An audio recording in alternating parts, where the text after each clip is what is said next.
నమస్తే రమగారు. నమస్తే జయ. రమగారు, మనుషులు పలు రకాలు కదా! చాలా కొత్త కొత్త వ్యక్తుల్ని, కొత్త మనస్తత్వాల్ని అందరూ ఎక్స్‌పీరియన్స్ చేస్తారేమో బహుశా. భలే డిఫరెంట్‌గా ఉంటారండి. తమకు నచ్చినంత వరకు ఓకే. కాస్త తేడా వచ్చిందంటే చీల్చి చెండాడతారు. ఆ గోడుని 100 మంది దగ్గర వెళ్లబోసుకుంటారు. నీకు చెప్తారు, నీకే చెప్పాను. నాకు చెప్తారు, నాకే చెప్పానని. 100 మందికి వాళ్ళే చెప్పుకుంటారు. మళ్ళీ ఎక్కడైనా వాళ్ళని ఎవరైనా అడిగారనుకోండి, నేను నీకే చెప్పాను, నాకే చెప్పాను, నువ్వే చెప్పుంటావు. ఇదొకటి. ఏదన్నా ఇష్యూ వచ్చిందంటే అంటే తము మాత్రం అందరి మీద మాట్లాడొచ్చు, అందరి దగ్గర మాట్లాడొచ్చు. తమ గురించి ఎవరైనా ఎక్కడైనా మాట్లాడితే తిట్లు, శాపనార్థాలండి. దేవుడా! వీళ్ళకే నిజంగా పవర్స్ ఉంటే ఏమైపోతారా ఎదుటి వాళ్ళు అనిపిస్తది. ఆ రేంజ్‌లో తిట్టేస్తా ఉంటారు. పిల్లల్ని, పెద్దల్ని అందరిని ఎంచుతారు. ఉసుర్లంటారు, అదంటారు, ఇది నానా రకాలుగా అంటే ఓర్చుకోలేకపోతారేమో అనిపిస్తా ఉంటది నాకు. Most selfish. కదండీ! అంతే. కానీ చాలా కష్టం కదా రమ్మగారు. సెల్ఫ్ సెంటర్డ్ జయ. నేను అనుకుంటా వీళ్ళకి పని పాట ఉండదు, చేతి నిండా పని లేక, నెత్తి మీద బాధ్యతలు లేక, సమాధానం చెప్పవలసిన అవసరాలు లేక, అస్సలు ఎక్కడా సమాధానం చెప్పక్కర్లా. దాంతో వీళ్ళు ఇలాగే ఉంటారు. ఎప్పుడు వీళ్ళకి తేడా వస్తుంది, సొంతానికి మొహం పగిలిపోతే వస్తుందేమో. అప్పుడు కూడా రాదు జయ. కింద పడ్డా మాదే పై చెయ్యి అంటారు. అప్పుడు రాదు. అది వాళ్ళ గొప్పతనమే అనుకుంటారు. పళ్ళు రాలిపోయినా బుద్ధి రాదమ్మా. ఏంటంటే ఇది వ్యక్తులలో తేడాలు జయ. ఇవన్నీ ఇప్పుడు మనమే ఏదో చేసాం చిన్నది అంటే, ఇప్పుడు మధ్య మాట్లాడుకున్నాం అనుకో, ఏదన్నా ఒక విపరీతమైన మ్యాటర్ నేను ఇంకొకరికి షేర్ చేసేదాన్ని, అది బయటికి వెళ్ళిపోయింది. ఈ ఈకలన్నీ బయటికి వెళ్ళిపోతాయి. ఏముంది, గాలి గాలి వేస్తే పోతాయి, అంతేగా. ఎప్పుడైనా అది మళ్ళీ ఎదురు తిరిగి మన దగ్గరికి వచ్చినప్పుడు, మనం మళ్ళీ దాన్ని ఫేస్ చేయాల్సి వచ్చినప్పుడు మనకి జనరల్గా బుద్ధి రావాలి లెక్క ప్రకారం. ఇది చేయకూడదు, ఇది తప్పు, ఇది తప్పు. మానరు అయినా సరే 4 రోజులు ఊరుకుంటారు. బాబాయ్ నాకెందుకు వచ్చింది, పైకి అంటుంటారు నాకెందుకు వచ్చింది, ఏం చెప్పినా నెత్తి మీదకి వస్తుంది అని మానేస్తారు. మళ్ళీ ఒక నెల 2 నెలలు అయ్యేసరికి పాత పడిపోతుంది. వీళ్ళు ఒరిజినల్ అది బయటకు వచ్చేస్తుంది. ఒక్కొక్కసారి వీళ్ళే రోడ్డు మీద పడిపోవాల్సి వస్తుంది. వీళ్ళు రోడ్డు మీద పడిపోగానే ఏమనిపిస్తుంది, నేను ఎంతో మంచిదాన్ని, నేను అమావాస్య నాడు అట్టే టైం పున్నన్నాడు పప్పేసాను, ఇంత బాగా చూశాను, ఎంతో బాగా ఉన్నాను, వీళ్ళు నాకు ద్రోహం చేశారనిపిస్తుంది. నువ్వు నోటితో చేసిన ద్రోహాలు అవన్నీ ఎలాగో ఉంటాయి. వ్యక్తులు వాళ్ళల్లో వాళ్ళకి మార్పు తెచ్చుకోవాలి జయ. ఇదేమి సుఖానికి రాదు, అస్సలు సంతోషానికి రాదు, పరువు తక్కువ, బయటపడిపోతాం. చివరికి ఇది మన క్యారెక్టర్ అని రాయబడుతుంది. మీరు ఇంతేనంటారు, అంతేగా. ఆవిడ అంతేనని చెప్తారు, పోనీ ఆయన అంతేనంటారు, వాడు అంతేరా, వాడు అలాంటి వాడే. ఇక ఇప్పుడు నువ్వు అంతే, నువ్వు నిజానికి అలాంటిది కాదు, నీకు చాలా మంచి లక్షణాలు బోల్డ్ ఉంటాయి నీ దగ్గర. నువ్వు చాలా తెలివై ఉండొచ్చు, నువ్వు చాలా పనిమంతతనం ఉండొచ్చు, మంచి అద్భుతమైన వ్యాపారపు దృక్పథాలు ఉండొచ్చు, నీకు మంచి బిజినెస్ చేసి ఉండొచ్చు, నువ్వు హెల్ప్ఫుల్గా ఉండొచ్చు, ధర్మమైన ప్రవర్తన కూడా నీకు ఉండొచ్చు. కానీ నోరు వదిలేసే గుణంతో అవన్నీ పోయి ఈ మచ్చ పెద్దదైపోతుంది. క్యారెక్టర్లో ఇబ్బందులు ఇవి చిన్నప్పటి నుంచి అలవాటు అవుతాయి జయ. పిల్లలు గాసిపింగ్ చేస్తుంటే ఒప్పుకోకండి. వాళ్ళ సంగతులు వీళ్ళ సంగతులు చెప్తారు ఇంట్లో, వాళ్ళ మమ్మీట, వాళ్ళ డాడీట, వాళ్ళట వీళ్ళట, అలాంటివి ఒప్పుకోవద్దు. ఏదైనా సందర్భం వచ్చినప్పుడు చెప్పాలి. ఇప్పుడు నువ్వు వాళ్ళ గురించి ఎలా చెప్తున్నావో నీ గురించి కూడా వాళ్ళు అట్లాగే చెప్పుకుంటారు. అలాగే వస్తుంది కదా. చెప్పకూడదు, మనం మాట్లాడుకోకూడదు, పిల్లల్ని చెప్పనివ్వకూడదు. మంచిది కాదు ఇది గాసిపింగ్. ఇప్పుడు నీకు ఏ ఏజ్కి అర్థమవుతుంది, 8th 9th క్లాసులకు వచ్చేసరికి పిల్లలకి నో గాసిపింగ్ అనేది మనం చెప్పచ్చు. గాసిప్స్ అర్థమవుతాయి వాళ్ళకి, అర్థమవుతుంది ఆ పదం, స్కూళ్ళల్లో తెలుసుకుంటారు. అవును, దీనివల్ల ప్రాబ్లమ్స్ వస్తాయి. మనం ఎవరింటికైనా వెళ్ళామనుకో, లేదా మన పిల్లలే ఎవరింటికైనా వెళ్ళారు, ఊరు వెళ్తాము, ఎక్కడికైనా వెళ్తాము, అక్కడ ఎవరిదైనా ఏవైనా ఆడ్ బిహేవియర్స్ చూస్తాం మనం, వాళ్ళు అంతే అని ఊరుకోవాలి, అక్కడ అలా అని ఊరుకోవాలి. దాన్ని తెచ్చి ఇక్కడ చెప్పకూడదు. పిల్లలు ఏం చేస్తారంటే సరిగ్గా పెట్టలేదని, సరిగ్గా పని చేయించారని, వాళ్ళ ఇంట్లో అదేదో బాగులేదని అలాంటివి ఇళ్లలో చెప్తారు తెచ్చి. మా పిల్లాడు వచ్చినప్పుడు నువ్వు బాగా చేయలేదని తల్లులు ఎప్పుడు అడుగుతారండి. అక్కడ ఏదో జరుగుంటుంది. వీళ్ళు పెసరపప్పు తినరు, వాళ్ళ ఇంట్లో రోజు పెసరపప్పే వండారు, తినలేక చచ్చాను అంటుంది పిల్ల. ఎవరింటికైనా వెళ్ళినప్పుడు సర్దుకోవాలి నాన్న. అసలు చెప్పడాన్నే ఎంకరేజ్ చేయకూడదు. చెప్పడానికి మళ్ళీ encourage తిప్పి చేయకూడదు. అడుగుతారు రమ్మగారు. అడుగుతారు. అది తిప్పి ఎంత పెయిన్ఫుల్లో కదండి. అవును. చాలా ఇబ్బంది. అదేంటి మనం మామూలుగానే ఉన్నాం కదా. ఇంకొకసారి ఏమనిపిస్తుంది అంటే వాళ్ళు వచ్చినప్పుడు వాళ్ళకి ఒళ్ళ దగ్గర పెట్టుకోవాలి మనం. బాబు నీకు ఇష్టమైన నువ్వు తింటావా ఒళ్ళు దగ్గర తింటావా? పెట్టుకోవాలని మీకు అట్లా అనిపిస్తుందేమో. ఆ. రెండోసారి అన్నం కూడా పెట్టబుద్ది కదా రమ్మగారు. మరి అంటే ఇప్పుడు తప్పనిసరి అనుకో జయ, ఆ, అప్పుడు ఏం మనసులో నుంచి చేస్తాము? రాదు కదండి. మనసులో నుంచి రాదు, నేను ప్రేమలు అనేది పోతాయి. ప్రేమలు పోతాయి కదా. వాళ్ళ ప్రేమలు రిలేషన్ కంటిన్యూ ప్రేమలు పోతాయి, అభిమానం పోతుంది, ఆపేక్షగా దగ్గరికి తీసే వాళ్ళు తీయము. తీరు.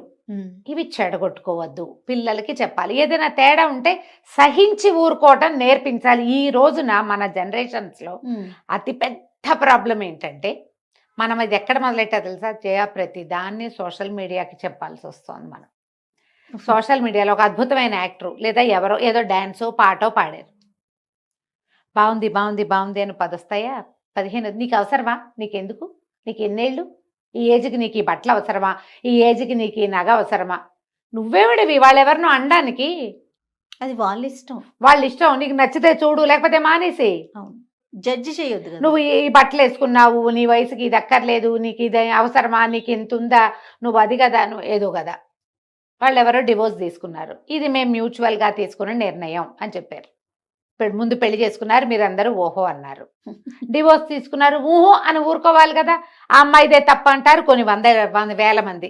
ఆహాహా అది అద్భుతమైంది, వాడిదే తప్పు, లేదా లేదా అమ్మాయిదే తప్పు కొంతమంది, అబ్బాయిదే తప్పు కొంతమంది. వీళ్ళిద్దరు కాదు, అబ్బాయి వాళ్ళ అమ్మ లేదా అబ్బాయి వాళ్ళ నాన్న వాళ్ళు దుర్మార్గులు, వీళ్ళు కాదు వాడెవడో ఇంకొకటి అంటాడు ఇంకోడు. ఇప్పుడు ఈ అభిప్రాయాలన్నీ ఎవడైనా మిమ్మల్ని అడిగాడు? మీ అభిప్రాయానికి ఏమైనా విలువిందా? మీ లోపల ఉన్న చేదంతా మీరు బయట పెట్టుకుంటున్నారు కాదు. అంతే. నీ అవసరమా? నువ్వు ఎంత గింజు చచ్చినా వాడు కలిసేది లేదు, చెందేది లేదు. ఒకవేళ కలుసుకున్నా వాళ్ళు ఏం క్యాజువల్గా మామూలుగా ఫ్రెండ్స్ లాగా ఉంటాము అని చెప్పారు. ఫ్రెండ్స్ లాగానే ఉంటున్నారేమో, మనకు తెలీదు. కానీ ఇలా ఏం చూసినా మన మాట బయటికి చెప్పడం అనేది ప్రాక్టీస్ అయిపోయింది. దానివల్లే ఇట్లా నోటుకు దానివల్ల ప్రతిదానికి ఒక కామెంట్ పాస్ చేస్తున్నారు జయ. అదే పెద్ద కారణమేమో అనిపిస్తుంది. ఏదో చూస్తాము, బాగుంటే బాగుంది అనాలి, బాగోపోతే మానేయాలి. అసలు బాగుందని కూడా మీరు అనక్కర్లా, అనకపోయినా పర్వాలేదు. దాని నుంచి ఎలా డెవలప్ అవుతుంది? ఇది ప్రతి దాన్ని మనం ఇలాంటి కంటితోటే చూస్తున్నాం జయ. ఇదే కంటితో చూస్తాం. ఎవరైనా ఓ పిల్ల డ్రెస్ వేసుకుంటే మాట్లాడతాం, వేసుకోకపోతే మాట్లాడతాం. చిన్నది వేసుకుంటే చిన్నదని, పెద్దది వేసుకుంటే పెద్దదని, నీ ముక్కు వంకరగా ఉందని లేదని. అబ్బా వంకర ముక్కు పిల్లైనా ఎంత ముద్దుగా ఉందంటారు కొంతమంది. దీని ముక్కు ఏమిటి అంత వంకరగా ఉందంటాడు ఇంకొకడు. వాడికి ఆ వంకరే కనపడుతుంది. ప్రతి దాన్ని చీల్చి చెండాడటం మనకు అలవాటైపోయింది. దానివల్ల ఏది కూడా మనము ఇబ్బంది కలిగినా ఓర్చుకోవట్లా, సహించట్లా, ఊరుకోవట్లా. వాక్ స్వాతంత్ర్యం ప్రబలిపోయింది. మనం పిల్లల్ని అనుకుంటున్నాం కానీ మనం కూడా అంతే. పెద్దోళ్ళలోనే ఉందండి. ఇప్పుడు మీరు ఇంతకు ముందు అన్నట్లుగా పిల్లలు ఏదో ఎవరింటికో వెళ్ళారు, వాళ్ళ ఇంట్లో ఏదో ఫుడ్ బాగోలా, ఏదో నచ్చలా, పిల్లలు మళ్ళీ తిరిగి ఇంటికి వచ్చి చెప్పినప్పుడు అదేంటి అట్లా ఉంటావు, ఏదో ఒక పూట 2 పూటలు ఉన్నప్పుడు వాళ్ళకి తోచింది ఏదో పెట్టారు, నాన్న అట్లా అనకూడదు అని చెప్పరు. అని చెప్పకపోగా మా అబ్బాయి వచ్చినప్పుడు నువ్వు బాగా పెట్టలేదంట అని చెప్పి తిరిగి అడిగితే అడుగుతారు. మనుషులే రమ్మ కదా. మనుషులే. మేము చాలా అద్భుతమైన వాళ్ళం. మీరు మా ఇంటికి వచ్చినప్పుడు మేము ఎంత బాగానో చేసి పెట్టాం, మీరు మా వాడికి అట్లా పెట్టలేదు. అడిగేస్తారండి, అడిగేసి కడిగేస్తారు. మీకేమున్నాయమ్మా మానవ సంబంధాలు? అది ఒక్క పూట తిండితోటే అయిపోతుందా? ఒక్కదాంతోటే అయిపోతాయా? ఏదైనా ఒక ఫ్లా ఎవరిలో అయినా చూస్తే దాన్ని నువ్వు చూడటం, చెప్పడం, అందరికీ చెప్పి చెప్పి చెప్పి చెప్పి 100 మందికి చెప్పేయటం. వాళ్ళ సంగతి మనకెందుకు? పోనీ ఎవరో ఆగలేకపోతాం జయ. చూసాము, అయ్యో ఇదేంటి ఇలా ఉంది, వీళ్ళేంటి ఇలా ఉన్నారు అనిపిస్తుంది. ఏదో ఇంట్లో చెప్తావు, ఎవరో క్లోజ్ ఫ్రెండ్ చెప్తావు, అంతతో ఊరుకోరు. ఎంతమందో అందరూ క్లోజ్ ఏమన్నా అందరికీ పంచటం దాన్ని. ఎప్పటికీ ఈ బంధాలు మారతాయమ్మా. ఇప్పుడు ఎక్కువైపోయింది జయ. ఎలా మారుతాయి రమ్మగారు? ఇప్పుడు గ్యాప్ వచ్చేసింది. మనసుకి బాధ అనిపించినప్పుడు ఆటోమేటిక్ గా గ్యాప్ పెరిగిపోతుంది కదా. పెరుగుతుంది. ఈ పంచటం ఎంత బ్యాడ్ ప్రాక్టీస్. మళ్ళీ ఏదైనా నీ మీదకి వస్తే నువ్వు చచ్చినా అసలు యాక్సెప్ట్ చేయరు. అస్సలు. ఇదైందా? ఇప్పుడు ఇదో రకం జనాభా అయితే ఇంకో రకం జనాభా ఉంటారు. వీళ్ళు అవతల వాళ్ళ వల్ల ఏదైనా ఒక చిన్న ప్రాబ్లం రాగానే పాత సినిమాలు లాగా నా జోలికి వచ్చిన వాళ్ళు నాశనం అయిపోతారు, పురుగులు పడి చచ్చిపోతారు, దుంపనాశనం అయిపోతారు. ఏమిటి కాస్తకే ఏదైనా నీ ప్రాణాల మీదకి వస్తే అనుకో ఏముండదు అక్కడ, అసలు మ్యాటరే ఉండదు. చాలా మామూలు విషయాలకి కూడా అవతల వాళ్ళ నాశనాన్ని కోరుతూ ఉంటారు, అలాగే మాట్లాడతారు. అవునమ్మా. అది తప్పే, శాపనార్థాలు పెట్టకూడదు అసలు. మా ఇంట్లో పిల్లలు మా వాళ్ళు ఒరే అట్లా చేస్తే ఏం బాగుంటుందిరా అంటే, అమ్మ శాపనార్థాలు పెట్టకు, నువ్వు ఏం బాగుంటుంది అంటే అదే బాగుంటుంది, బాగుండకపోతే పోతుంది, నువ్వు మాత్రం ఇక బాగున్నట్టే అది. అవన్నీ ఏదో వంట చేస్తాడు మావాడు, అవన్నీ వేస్తే ఏం బాగుంటుంది, పంచకోళ్ళ కషాయంలాగా ఏడ్చినట్టు ఉంటుందంట. నేను అంటే, అమ్మ నువ్వు శాపనార్థాలు పెట్టుకున్నా వంటకి అయిందా. ఇప్పుడు మన దగ్గర మన భూషణ్ ఉన్నాడు, అదే భూషణ్ అలా పెట్టారు ఏంటంటే మేడం తిట్టారు అంటాడు, అలా పెట్టారేంటి అంటే చాలు తిట్లు. మనకి ఒట్టి వాక్యం తిట్లంటే ఏమిటవి? ఇవేనా? ఇవే ప్రశ్నలు లేదా ఒక కన్క్లూషను. ఈ రెండింటిని కూడా మనం తీవ్రంగా పరిగణిస్తున్న కాలం అయితే, పాతకాలంలో లాగా శాపనార్థాలు పెడితే ఎట్లాగమ్మా? నాశనం అయిపోతారు పనికి మాలిన వాళ్ళు. అలాగే మనం అంత అద్భుతమా? అంతే కాదు, మనమేమో మనం పెద్ద గుమ్మడికాయంత ముత్యమేం కాదు, అది మనకి చాలా ఫ్లాసే ఉంటాయి మన దగ్గర కూడా. జయ మనుషులన్న వాళ్ళకి సుగుణాలు ఎన్నుంటాయో దుర్గుణాలు ఇంకో 2 ఎక్కువే ఉంటాయి. అంతేగా కలికాలం. అందులో నువ్వు నేను మన నాన్న మన అమ్మ మన పిల్ల మేక ఏది కాలం రమ్మగారు, మనం ఏ కాలం ఇది? అదే కదా, ప్రతి వాళ్ళకి ఉంటాయి, ప్రతి వాళ్ళకి వాళ్ళకుండేవి వాళ్ళకుంటాయి. అంతేగా. ఇప్పుడు నువ్వు ఒకటి చూసావు, ఒకటి తెలుసుకున్నావు, ఒకటి నీకు అర్థమైంది, ఓసారి అను వదిలేసేయి, ఒకసారి చెప్పు, దాన్ని వదిలేయి. వదిలేయటం మాత్రం బాగా ప్రాక్టీస్ చేయాలి, చాలా ప్రాక్టీస్ చేయాలి, చాలా కావాలి. పట్టుకొని అదే కాదు, ఇప్పుడు మన ఎవరైనా ఏదైనా అన్నారనుకో, ఇక పీకి దాని మీదే చెప్పుకుని వదిలి వాళ్ళకి చెప్పి వీళ్ళకి ఏడిచి గగ్గోలు పెట్టి ఎప్పటికీ వాళ్ళని క్షమించలేక ఏమవుతుందంటేనమ్మా, మా పాత మాట ఒకటి చెప్తా, ఏ కట్టెకి నిప్పుంటే అదే కాలుతూ ఉంటుంది. అంతేనా?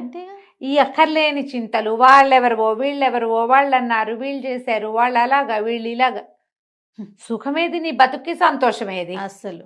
ఈ ధోరణి మార్చుకోండి, గాసిపింగ్ మానేయండి. మీకు అసలు ఎంత ఆరోగ్యం బాగుపడితే ఒక నెల రోజుల వ్రతంలాగా పెట్టుకుందాం. ఏమిటి మన అదేదో సినిమా ఉంది కదా, అబద్ధాలు ఆడకూడదు, ఏప్రిల్ 1 విడుదల, కావాలంటే ఆ సినిమా చూడండి. రాజేంద్ర ప్రసాద్ గారు వంశీ గారు తీశారు, అదిరిపోతుంది సినిమా, సూపర్. ప్రతి ఒక్క డైలాగు అద్భుతంగా ఉంటుంది. మీరు 1 నెల రోజుల పాటు ఎవ్వరి మీద గాసిపింగ్ చెయ్యొద్దు, మీ ఆరోగ్యం ఎంత బాగుపడుతుందో చూడండి. మీకు విటమిన్ డెఫిషియన్సీ ఉండదు, అక్షరాల నమ్మండి. డి విటమిన్ డెఫిషియన్సీ అస్సలు ఉండదు, కడుపులో మంటలు ఉండవు, తలనొప్పి ఉండదు, అలసట అస్సలు ఉండదు, ఎందుకంటేనమ్మా మీరు ఇతరులని మోస్తున్నారు. మోత బరువు చెయ్యొద్దు. మీరు అనవసరంగా ఈ రకమైన ఎమోషనల్ థింగ్స్ని క్యారీ చేయటం వల్ల, ఈ బ్యాగేజ్ వల్లే మీరు ఆ బరువు కింద పడి కుంగిపోతున్నారు. అసలే ఎవరి మోత వాళ్ళకి ఉంటుంది కదా రమ్మగారు, ఎవరికి తగ్గ మోత వాళ్ళకి తగ్గదు కాదు, కొంచెం ఎక్కువే ఉంటుంది. మనకి పక్కన మోత మనకే లైఫ్ స్ట్రెస్ చాలా ఎక్కువ ఉంది మనకి. ఎందుకంటే ఎప్పుడు కూడా మన గుర్రానికి ముందు కట్టిన క్యారెట్ లాగా మన జీవితాశయం మనకి ఇంత దూరంలో ఉంటుంటుంది. ప్రతివాడికిను అందదు, కనపడుతూ ఉంటుంది కానీ అందదు. అదే పెద్ద స్ట్రెస్ కాదు మరి.